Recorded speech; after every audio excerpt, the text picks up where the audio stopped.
all hands on deck for Ohio State? Well, maybe. We'll see. It's questionable, but Jeremiah Smith and Carnell Tate are both not out, which is a step in the right direction for Ohio State as they get ready. We're just outside the Big House. It is Saturday. It is the game, and these are the pregame keys. He's Jeremy Birmingham. I am Austin Ward for 97.1 The Fan and 10 TV. It's good news. It is not definite news. It's news. It's different, as you said. It is a step in the right direction. It is a little bit of I don't know exactly what terms they're required to use on these injury reports in college football. I don't know if you have different definitions. Is there doubtful, questionable? I'm not sure. The point is these guys have been hurt. They've been banged up. They've been working to get through it. They're going to try to play if they can play. That's what questionable means.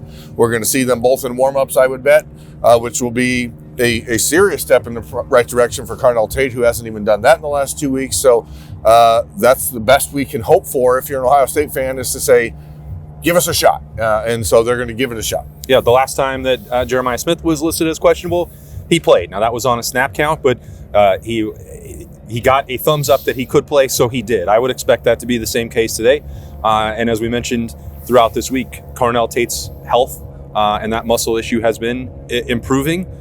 You're never 100% certain at this time of year if you're going to re-injure something. It is cold. There's no snow here yet. It might get here late in the fourth quarter or in the second half of this game. We'll see, but this is about what you would expect. So it's probably not going to feel great for anybody out there, but Ohio State, looking to do whatever it can offensively, will need those two weapons back. I think it's important that they get at least one of them in this game, and I feel pretty confident that they will.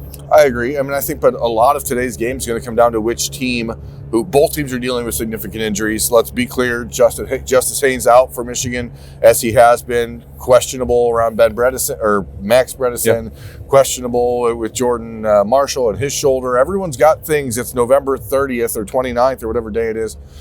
You know that there's going to be people who are dinged up. It's about which team handles that better, which team can work around the issues that the injury presents them, and then see who is able to best put forward their normal offense, I think, because with the weather right now, it's 24, 25 degrees, but it's not windy at all. It's actually a temperate 24, 25. You would take this if you get it for the whole game. But we're not going to get it for the whole game. So the key for Ohio State, to me, is to make sure that you don't let this be a game going into the fourth quarter. And I know that maybe sounds folly considering the nature of this rivalry and how good this Michigan team is as the number 15 team in the country.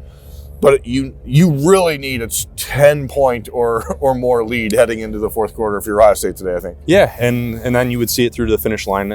One other update there to the availability report at wide receiver, Quincy Porter is out again. So nothing listed there for Mylan Graham or Bryson Rogers.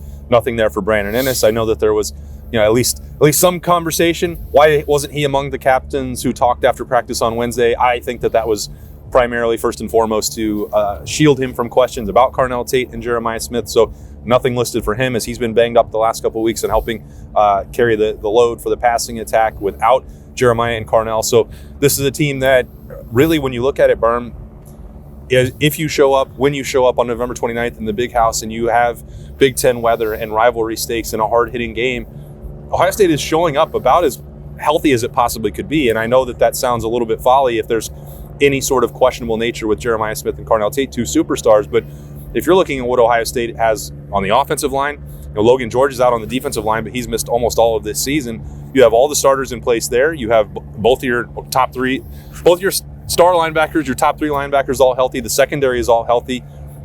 Julian Sayin, nothing with that ankle for the last couple of weeks after he aggravated that against UCLA. The backfield is good to go. This is a healthy team, and it was all by design. Nothing is ever guaranteed with anyone's health, but Ryan Day and managing reps and the way that they've gone through the load management of this season was to get to this building today with the kind of health that they have. I'd say mission accomplished. Now, what is that going to mean once you get to noon? We'll find out.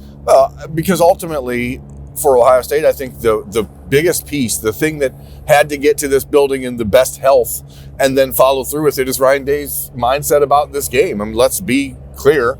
It was obvious a year ago that at some point Michigan got into his head again, and the offense changed. Things changed for Ohio State. We've seen this approach from him in the last couple of years evolve to this game.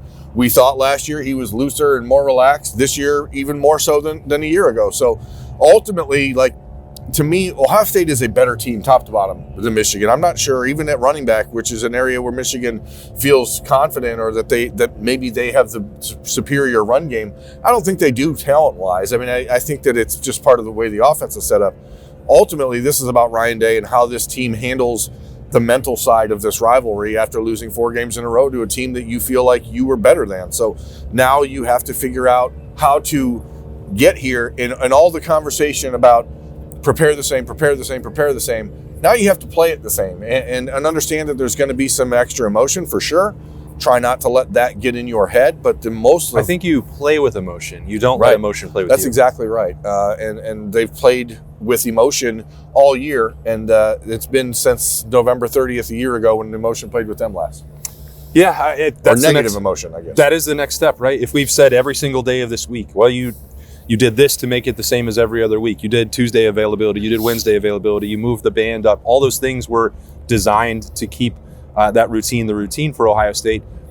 Okay, well, make your routine on Saturday look the same as well. I think that's the biggest question. And that's why there's part of me that thinks there's this notion that, all right, if Ohio State is the superior team and Ryan Day wants to send a message, could this be a game where he looks to run up the score and finally get those style points? I don't think so, because that's not the way he's coached the other 11 games. It's just not necessary. I mean, sure, it'd feel good, it'd be cathartic, but it's not what you have to do in this game. You need to get out of here with a 1-point win and move on to face Indiana in the Big Ten championship game next Saturday in Indianapolis, because as Ryan Day said on Tuesday, like, this is goal number 1. We're 3 months into the season, and goal number 1 is finally here. So the goal was not to be undefeated when you got here. The goal is to be undefeated when you leave here.